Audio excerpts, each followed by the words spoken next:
Bismillahirrahmanirrahim. This is going to be the mother of all reviews of chapter 1 from the Nahw book.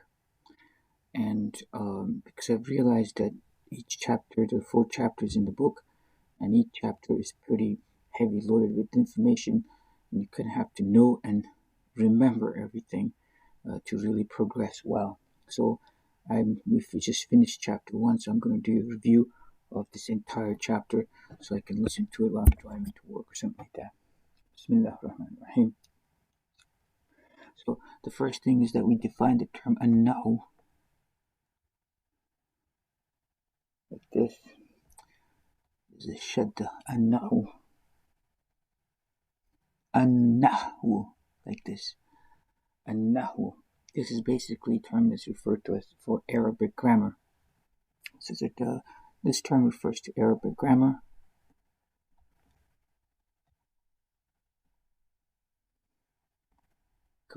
Okay. So Nahw is the science. Is a language science, which teaches us basically how to join a noun plus a verb plus a particle to make correct sentences. So that's what language really does to convey thoughts. So it teaches us to make correct sentences, obviously.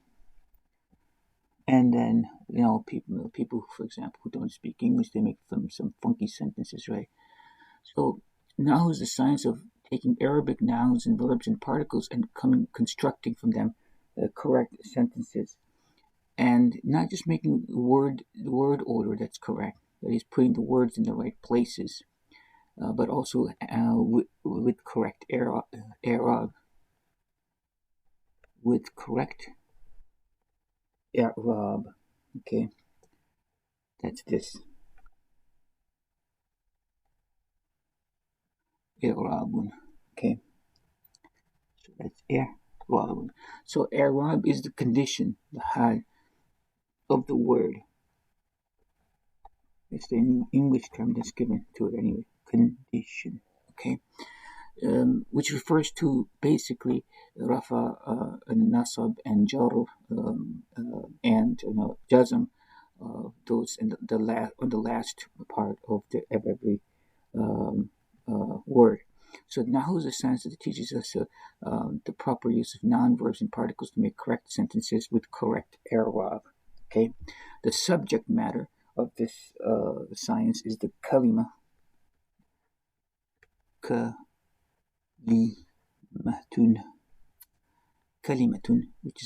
which means basically word, and kalam, which is another name for sentences. The word sentences has several can't talk and write at the same time sometimes. So kalima and kalam. Jumla is another word for sentences. So there are many synonyms for some of these words. So the subject matter. So subject matter for Nahw is words and sentences, basically. Okay, that's what the working material is.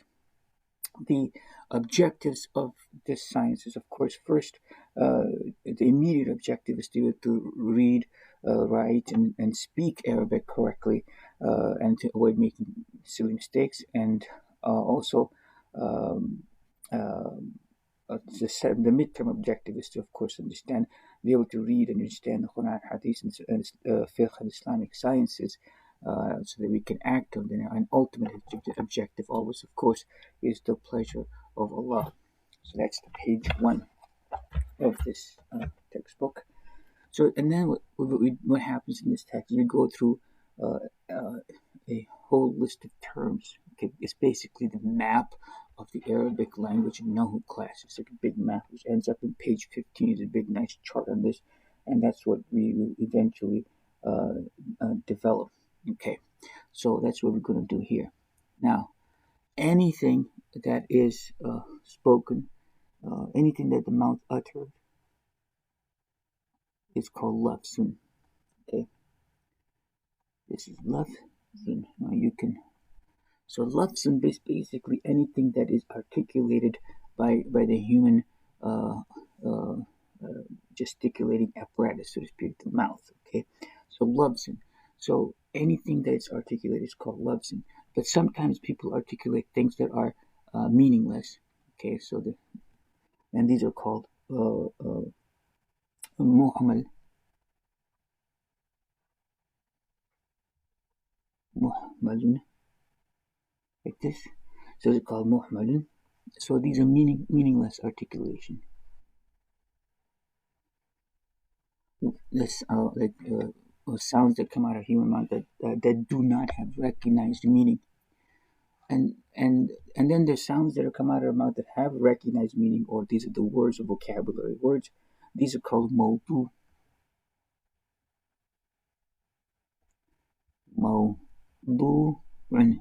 Okay, so that's mawdu'un, or the meaningful words. So these are meaningful articulations. Okay, so lafzun is basically anything that is articulations, and the meaningless articulations are muhammad, and meaningful articulations are mawdu. And why do we care about meaningless articulations? Because in the science of language, you want to be able to define everything, right? So this is a very nerdy way of analyzing languages. Okay, so in terms of lafz mawdun, or meaningful words, okay, then the meaningful words can be divided then into two different categories, okay? So here we go. So the meaningful words are then divided into two different categories, okay? The first category is mufrad. Mufradun, okay? Mufradun means single word. They say mufrad is singular word, but it's actually a single word. So and meaning, so a person articulates one word, like sky. That's a mufrad word. Was one word, or somebody could articulate more than one word. Okay, and that would be something called murakkab. Murakkab. Murakkabun. Okay, murakkabun. Okay, that's compound words. So compound articulations, in other words, more than one word is uttered. So the mouth can utter one word, that's called, so meaningful articulations can be one word, or meaningful articulations can be more than one word, and they're called murakkab. So mawdu is meaningful articulations, which can be single word, which is mufrad, and it can be compound words, compound articulations, more than one word articulated at the same time. Okay, so that's where we are. And then the meaningful articulations that are single word articulation are then divided into three different categories. Okay, so here we go. So we're making a big chart here, right? So meaningful articulations are then divided into three different categories. Okay, so three different categories. So I'll go like here. The first category are ismun, which are noun.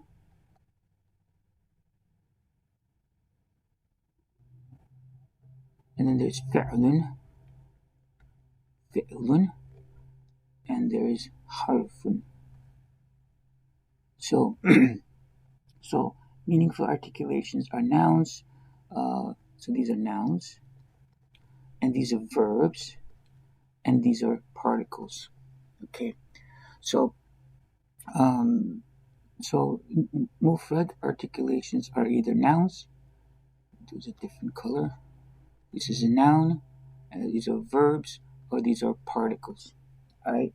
So nouns, verbs, and particles. Okay, and then how do you actually define a noun? This is important. So this is some definition we have to remember. Nouns are words that can be understood without the need of any other words.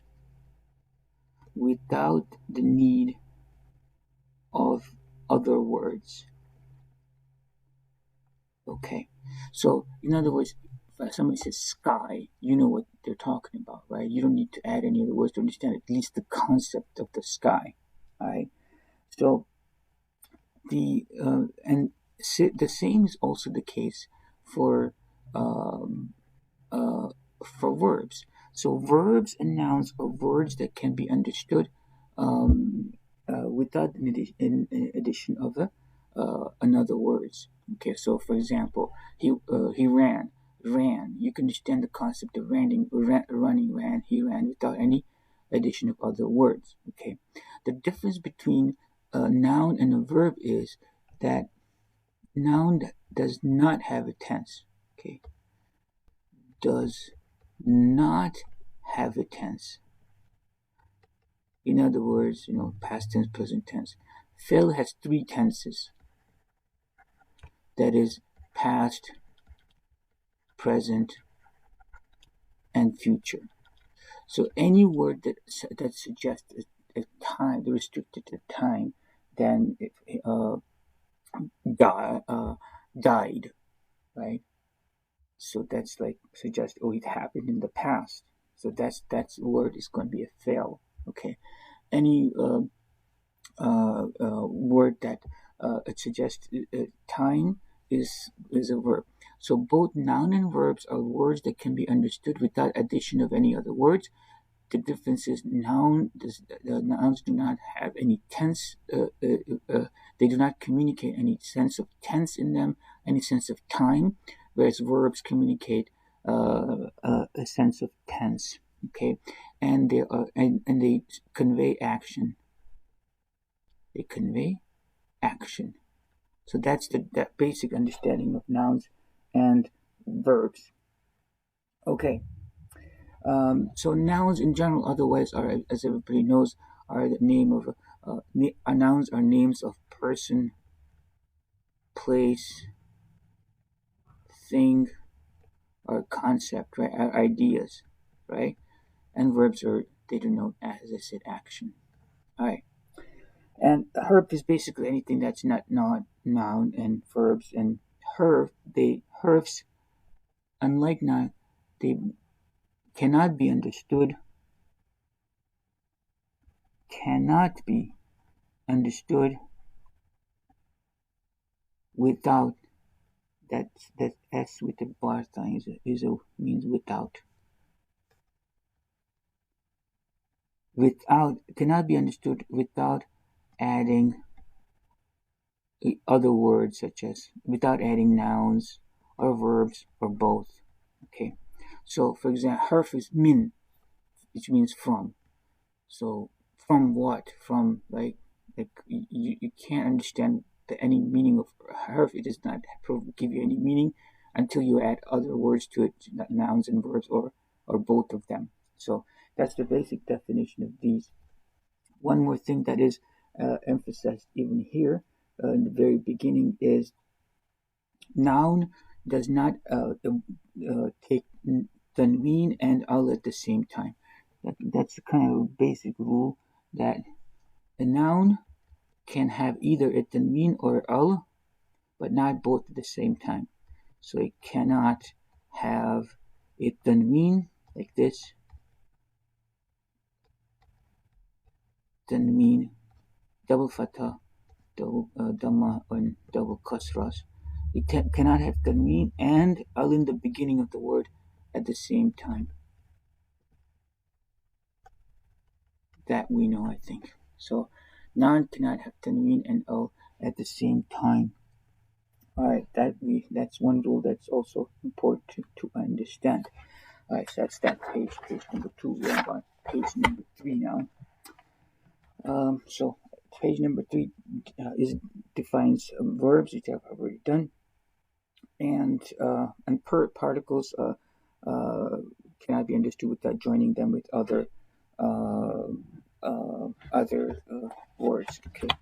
The vocabulary, I'm not going to go over here. I'm going to assume that we just learn the vocabulary as we go along. And then we talk more about nouns, okay? So now we have, let me see over here, we said the the mufrad, right? So mufrad words are three types: ism, fail, and harf, right? So I'm just going to rewrite those over here because we're going to talk about those, all right? So say, so there are ismun, and there are fi'lun, and there are harfun. Okay, so mufrad words, singular articulations, are either nouns, verbs, or particles.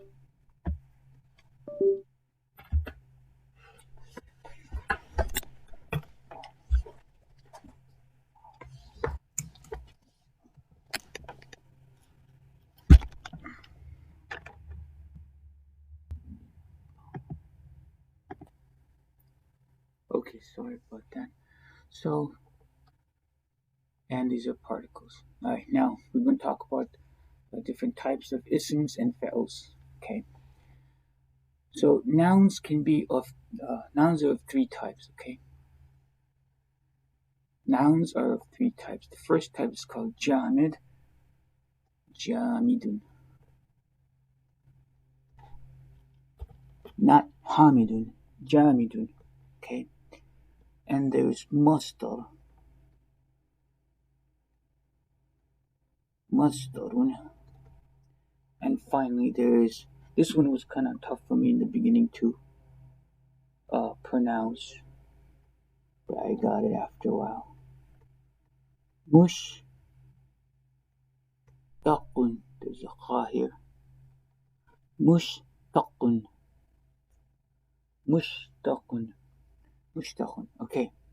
So jamid nouns, there are three types of nouns. These are primary nouns. Okay. In other words, so these nouns are not derived from any word, nor any word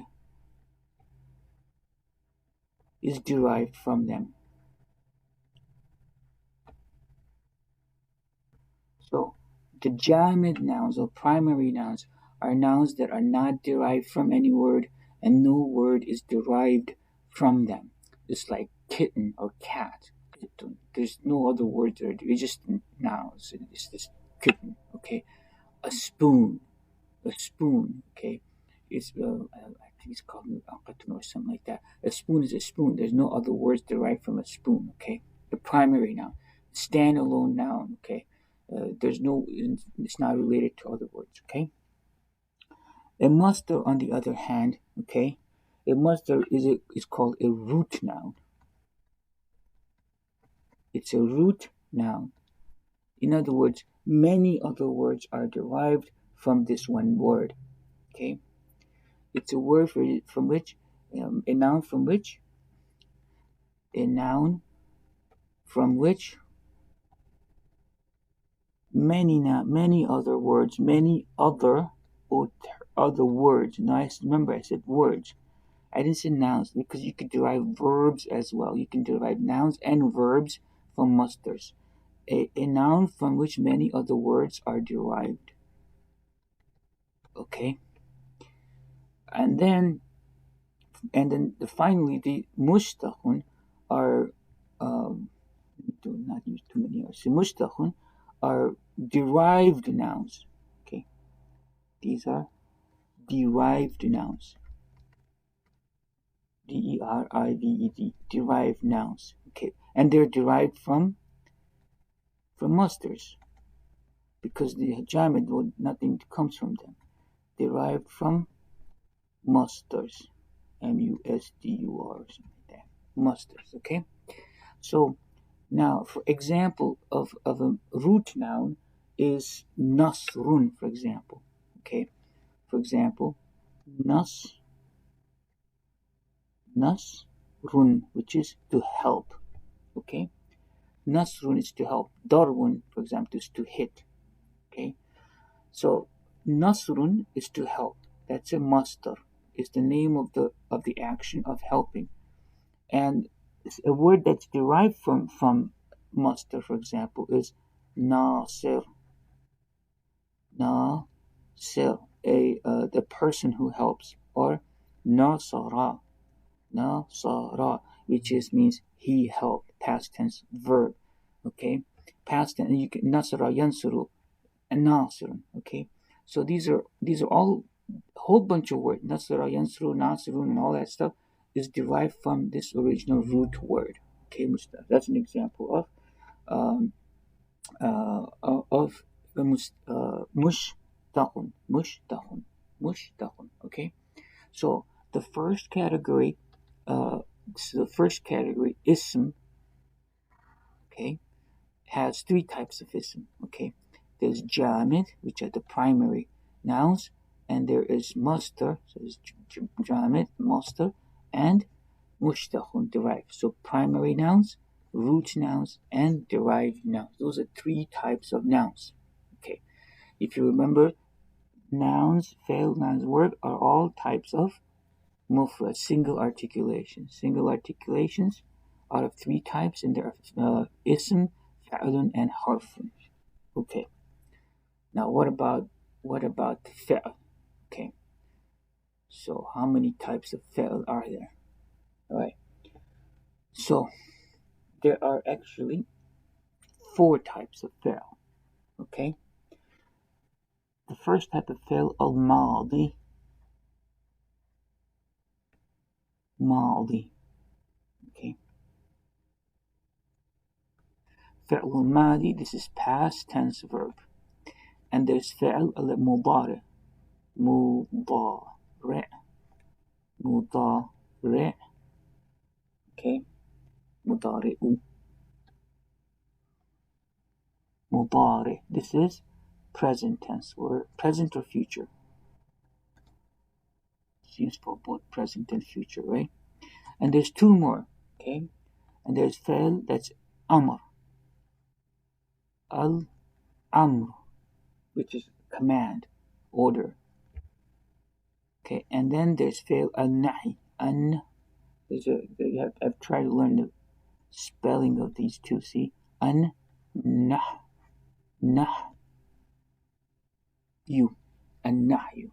Okay, so these are the four types of verbs. The four types of past tense, present tense. Amr is positive command.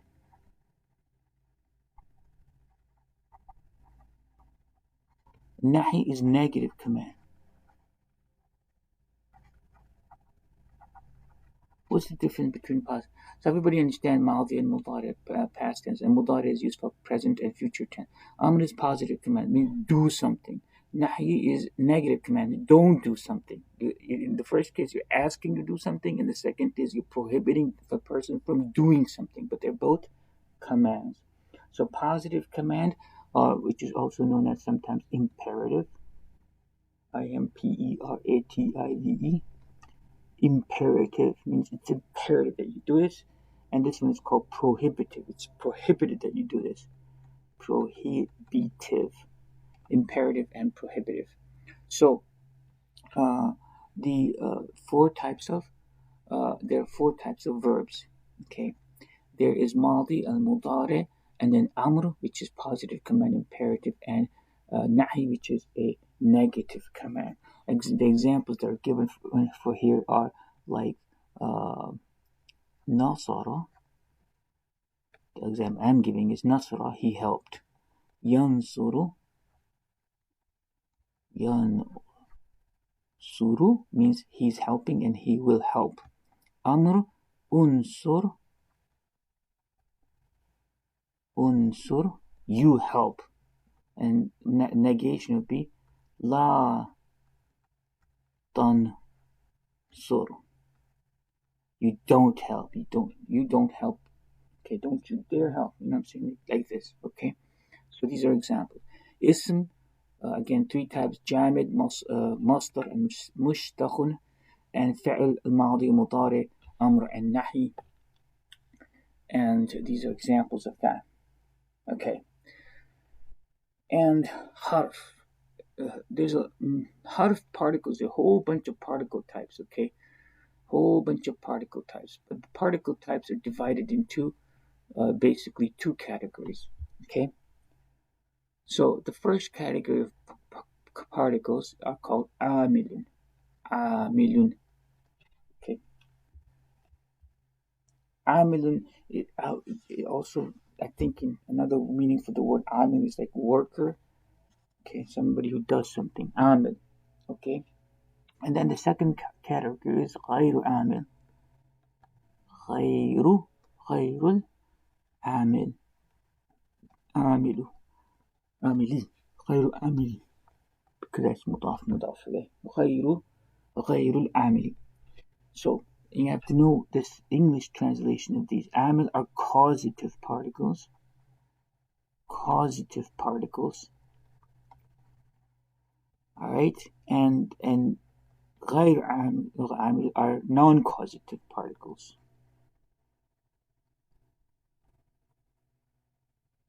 Okay, now causative particles means, okay, now harf are like these tiny, usually they're like 2-letter, 3-letter words, right?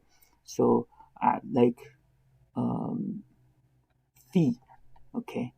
So fi affects it affects the word that comes after it. It makes it majrur, okay. So it has an effect. It causes change in the words that come up after it. But there's some words that do not cause it, a harf that do not cause any effect on the following words. For example, wow as an and, okay, and summa, which means then. These don't have any changes in the following word in their i'rab, in their harakat, so they don't affect. They're kind of neutral in that way.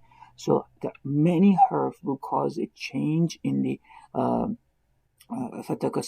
the subsequent following word or words, and those are called amil, causative particles. And many harfs will not have any changes in the subsequent following words, and they're called ghayrul amil, non-causative particles. So that's they do not change the i'rab. Okay, they so these they change the i'rab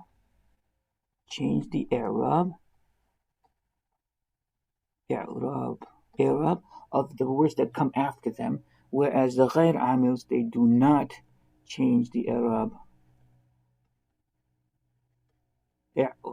of the words that come after them. Okay, so that's the difference. So big picture review again. Over here we had lafzun, which are two types: meaningless, which is muhmal, and meaningful is mawdu. And after this, probably we never talk about meaningless words, but uh, and then meaningful words are two types. Meaningful articulations are mufrad, singular, and or compound. In the table is usually written like this, or you can say mawdu that are meaningful, meaningful mufrad, mawdu murakkab, mawdu mufrad. You can say, okay, meaningful, like mawdu. These are all mawdu, right? Okay, and there's mawdu murakkab, right? Meaningful compound, meaningful single words. Meaningful single words are ism, fa'il, harf, and we talked about uh, the defining features of ism, fa'il, and harf. And we said here there are three types of nouns: jamidun, masdar, and mushtaqun. Jamidun are primary nouns. They're not derived, lam yulid, walam yulid type thing. They're not derived from any other word, and nor any word is derived from them. And masdar is a root noun from which many other words, nouns, and verbs are derived, and mushtahun are derived nouns. They're derived from masdars. And fail are four types: madi, mudari, amr, and nahi. And harfs are two types: amil, ghair amil. Amil are causative particles that change the i'rab of the words that come after them, and ghair amil are non-causative particles which do not change the i'rab of the words that come after them.